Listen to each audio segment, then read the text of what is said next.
Look, the 29 are critical here. One of the interesting things yesterday, in just talking about it this morning, calling and emailing with people in the states, one of the reasons the Clinton people feel more confident this morning is not only what they are hearing from their people on the ground, but what they're seeing in the reporting from Republicans on the ground. There's a lot, if you look at Florida, again, we'll get into this more granular as we move through the hour, but over the weekend, a few days ago, we were talking about African-American turnout in the early voting being down. Democrats say they caught up, and they got there, and they actually exceeded the 2012 turnout among African Americans. The biggest story of this election most likely will be the Latino vote, and not just in Florida, but they say they're off the charts in terms of the Latino vote voting early in Florida. Organization does that, Mary Catherine, and it is an area where I think the postmortems of this election are going to say the Clinton campaign had by far a superior organization. Yeah, I think Republicans have been playing catch up on this front for a long time, and I think Trump stalled it out.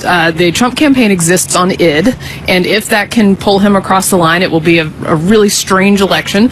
And this is a tepid compliment, but she's a box checker, right? She will make sure that every single thing they can do to get out her people will be done. The Trump campaign does not have that same mindset, and sometimes doesn't have half the data they have because they haven't done the work that you need to do. And they were really worried about the millennial vote, particularly among Latino and young African American voters in Florida, because that is what really could matter tomorrow night. And I think that, throughout this whole race, so often the polls don't reflect the ground game at all, and you have to come back to the fact that, the RNC was really